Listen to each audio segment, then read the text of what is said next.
La entrevista de hoy. Justamente las 8 de la mañana y ahora me da mucho gusto saludar al licenciado Alejandro Águila, quien es director del Instituto Hispanoamericano de Suicidología. ¿Qué tal, licenciado? ¿Cómo está? Muy buenos días y gracias por tomar la llamada. No, qué gusto, muy buenos días, gusto saludarles. Al contrario, platíquenos cómo estamos en México en cuanto al suicidio se refiere. Antes era difícil escuchar que alguien se suicidara, pero últimamente pues las estadísticas, los números se han incrementado y a veces hasta uno se sorprende cuando dice, pues yo conocí a esa persona, la vi muy tranquila, su actuar pues era el habitual y de repente nos damos cuenta de que se quita la vida. ¿Cómo andamos en México en cuanto a este tema, licenciado?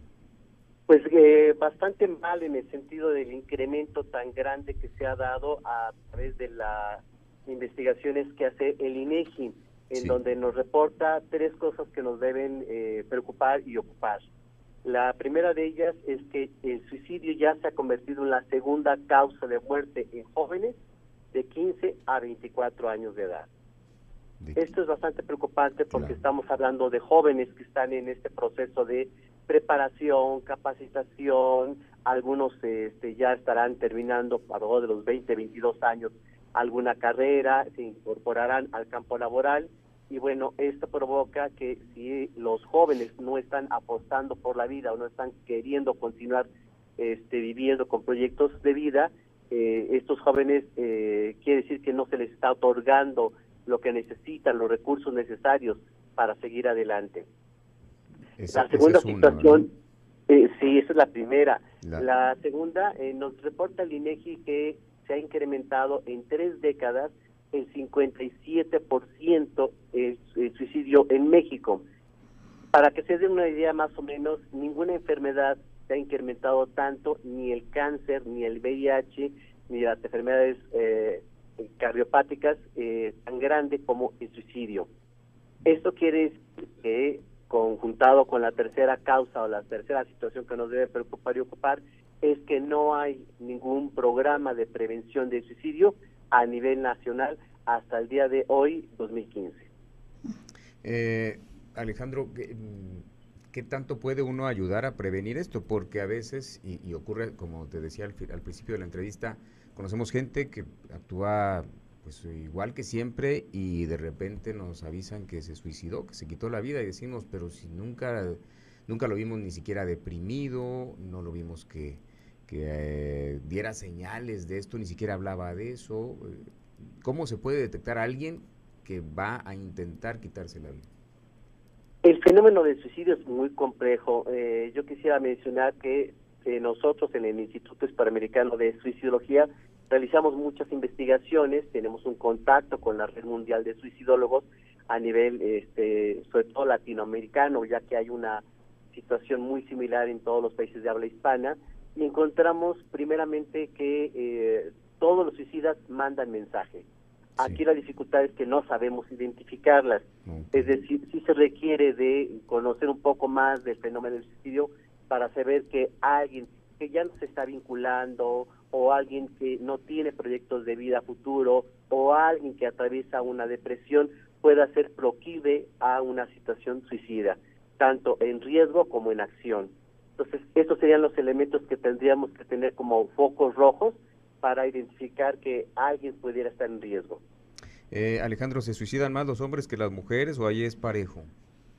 Tenemos una característica específica en estos grupos. Primero que nada es que más hombres logran suicidarse y esto es por el método y las mujeres más lo intentan pero no lo logran, insisto, también por el método.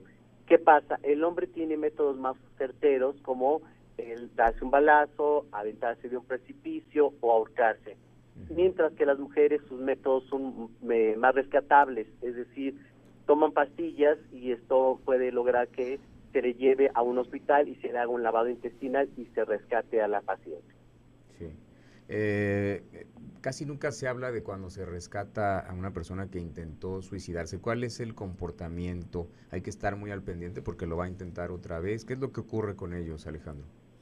Generalmente cuando alguien descubre, por ejemplo, que está en un hospital, que se le hizo un lavado intestinal, despierta, el mismo paciente está desconcertado porque piensa que al haber intentado quitarse la vida, pues que sí lo iba a lograr. Entonces también hay una frustración al no haber concretado su deseo. Pues hay que trabajar con el paciente. Muchas personas piensan que si no se suicidó, bueno, pues ya que continúe con su vida y no pasó nada. Al contrario, estadísticamente encontramos que alguien que lo intenta y no pasa por un proceso psicoterapéutico tiene 50% de probabilidades de repetir el intento. Por ello es necesario que sí se atienda tanto él como a la familia. Licenciado Águila, le saluda Gabriela Rey. A mí, yo creo que al igual que mucha gente del auditorio que nos esté escuchando, pues es impresionante estas tres situaciones, estos tres focos rojos en los que usted centra nuestra atención, en ocuparnos y preocuparnos también. Una de ellas, la que usted menciona como en tercer término, no existe un programa de prevención. Este es un programa ya de salud nacional, cuando estamos hablando que en 3 décadas aumentó el 57%. ¿Por dónde empezar a exigir ese programa de prevención y qué podemos hacer nosotros desde nuestras trincheras? Bien, pues ya la Organización Mundial de la Salud acaba de lanzar la semana pasada el primer informe sobre el suicidio y establece que todo país debe tener sus programas de prevención, da todo un listado de cómo debe de realizarse, y nosotros en México, en el Instituto Hispanoamericano de Suicidología, estamos yendo a las instituciones pues más fuertes, de mayor peso y sobre todo con mayor cobertura de población, como lo puede ser la Secretaría de Educación Pública, como lo puede ser el DIF, como lo puede ser las instituciones que abarcan a muchos grupos, para que entonces primero conozcan el fenómeno, porque poco se conoce tanto en números como en fenomenología, y segundo, implementarles programas de prevención. Es decir, nosotros estamos intentando que en la sensibilización de la información se logre una concientización, y entonces el siguiente paso es que lo llevemos a nuestras legislaturas para que esto sea ya una realidad. Licenciado, estos jóvenes de 15 a 24 años, mencionaba usted, están más en ese rango de edad, quienes se suicidan. Entre los 15 y 24 años de edad, ¿son personas que están estudiando, que están trabajando, o recae más en donde se cierran las oportunidades para ellos? Curiosamente, mira qué buena pregunta, Gabriela, porque uno pensaría que esta población a la cual hemos denominado como los ninis, que ni estudian ni trabajan, serían los que más se suicidarían debido precisamente a no estar estudiando o no estar trabajando, pero no es así. Curiosamente, el adolescente que concluye una carrera, que tarda mucho en ingresar al campo laboral, es el que se deprime, se decepciona, se enoja mucho con la sociedad, se enoja mucho con el ambiente, entonces decide quitarse la vida. O estos estudiantes también que deciden hacer su examen para ingresar a alguna escuela preparatoria y pues son rechazados por simple y sencillamente porque no hay cupo. Estas son las poblaciones vulnerables, son las poblaciones que al no encontrar oportunidad se decepcionan y entran en un estado de desesperanza. Tiene que ver con frustración y oportunidad. Por supuesto, Gabriela, así es, bien dicho. ¿Qué tan complicado es poder ayudar a alguien que nos empieza a dar señales, o al menos pensamos que nos está dando señales de que pudiera tener tendencias suicidas? ¿Cómo ayudarle, cómo acercarlo a un especialista para que le brinde el apoyo y que pues desista en caso de que tenga pues esa intención de quitarse la vida? Sí, nosotros damos 3 recomendaciones, y las personas que nos están escuchando pues que se acerquen papel y pluma, porque estos 3 puntos pueden salvar una vida. El primero de ellos: es necesario escuchar, y escuchar empáticamente. La escucha debe ser abierta, la escucha debe ser sensible, y la escucha debe ser de veras con todos los oídos que tenemos capacidad de percibir cosas, y escuchar no solo lo que dice, sino cómo lo dice alguien, es necesario. Segundo, no juzgar. Cualquier juicio que hagamos en esta condición en alguien que ha pensado en quitarse la vida puede inclusive hasta precipitar el hecho, al sentir la persona que no es escuchada, que no es comprendida, que no se entiende sus razones, y frases como es malo, no lo hagas, es pecado, o situaciones como estás loco o olvídalo, no ayudan absolutamente nada. Y tercero, y muy importante, sí canalizar a un especialista, porque alguien que lo está pensando, su segundo paso sería ponerse en riesgo para llegar al tercer punto y actuarlo. Por eso, con mucho gusto, y si me permiten, damos los teléfonos de nosotros, nuestra página en donde nos pueden localizar. Claro, adelante, Alejandro. Encantado, estamos en el Distrito Federal al teléfono 46 31 33 00 y nuestra página www.suicidología.com.mx, en donde podrán encontrar mucha información para hacer prevención de suicidio.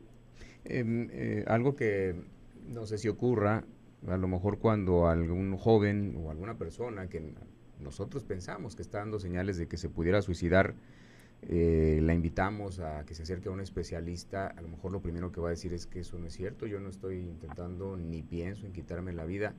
¿Eso ocurre o sí lo admiten o cómo sería? Tenemos todo tipo de población, efectivamente hay gentes resistentes y no desean ningún tipo de intervención, pues ya ni siquiera psicológica, clínica especializada, pues tampoco de un sacerdote o de un pastor de iglesia evangélica, de nadie, es decir, están cerrados precisamente porque su visión, le llamamos en túnel, una visión en túnel, no les permite abrir la posibilidad de soluciones o salidas a su problemática. Y aquí la recomendación es que la familia sea la que acuda para que a través de ellos logremos llegar al paciente y, pues, sobre todo, con la información que la misma familia nos da, obtengamos los elementos necesarios para saber qué tan en riesgo está una persona. Alejandro, sin duda un tema muy complicado, un tema de mucha actualidad por los números que nos estás mencionando y que son escalofriantes. Algo se tiene que hacer, pero desafortunadamente pues se nos terminó el tiempo, pero pues estamos en ese tenor de volver a contactarte para ver qué tan bien nos ha ido y ver si hemos avanzado en esto. Por supuesto, encantados. A mí me gustaría seguir pudiendo compartir esta información, porque sabemos que si alguien que nos está escuchando se encuentra o pasa por un periodo de depresión, de desesperanza, de no deseos de vivir, que sepa que hay instituciones, personas especializadas que les podemos ayudar. Perfectamente, muchas gracias.